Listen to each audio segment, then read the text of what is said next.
In 534 BCE, in the heart of what we now call Italy, a city named Rome witnessed the birth of a prince. His name was Lucius Tarquinius Superbus, but history would remember him as Tarquin the Proud.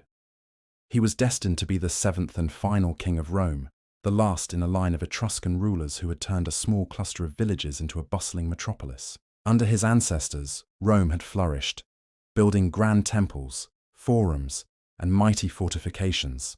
But Tarquin's reign would be different. It would be a time of both glory and tyranny, and it would end in a revolution that changed the world forever.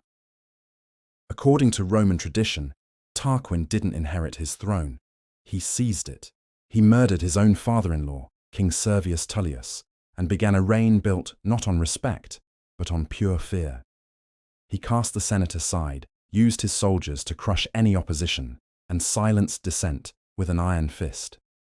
But even under his cruel rule, Rome continued to grow. Great monuments rose across the city, including the magnificent temple of Jupiter, Optimus Maximus, on the Capitoline Hill, a towering symbol of Rome's undeniable power.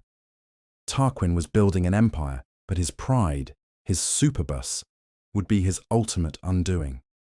The tipping point came in 509 BCE.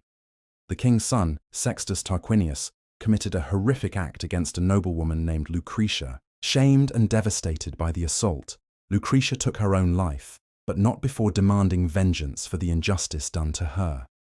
Her tragic death was the spark that ignited a firestorm of rebellion across Rome. Lucretia's husband, Collatinus, and the king's own nephew, Lucius Junius Brutus, seized the moment.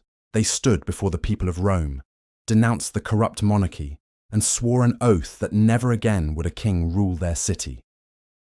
Tarquin tried to rally his forces, but it was too late. The people had turned against him. Even his own soldiers abandoned him, and the gates of Rome were slammed shut. The king, now a fugitive, fled into exile. In his absence, Brutus and Collatinus declared victory.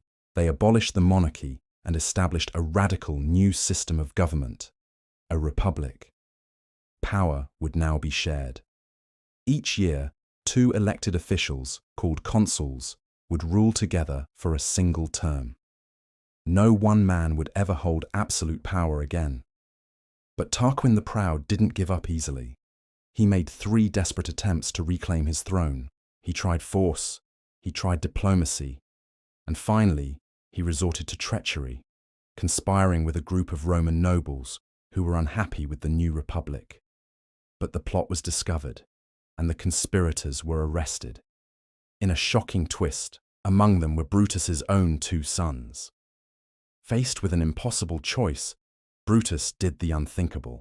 He chose the republic over his own family and ordered the execution of his sons. This incredible act of sacrifice cemented the ideals of the new Rome. The word rex, meaning king, became a curse word, forever associated with tyranny.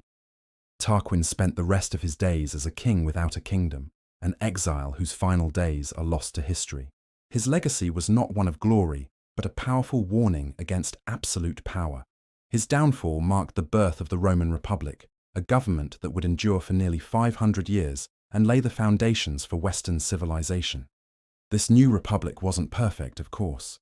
For generations, power struggles between the rich patricians and the poor plebeians would define its politics. But the core principles born from that rebellion, shared power, civic duty, and the idea that no one is above the law, became the very soul of Roman identity. From the tragedy of Lucretia to the courage of Brutus, the end of kings was the beginning of something much greater.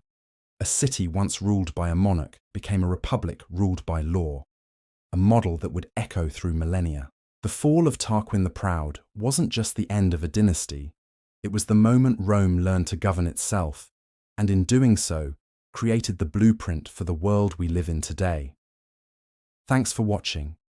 If you enjoyed this journey into the past, don't forget to like, subscribe, and hit that notification bell for more stories from history.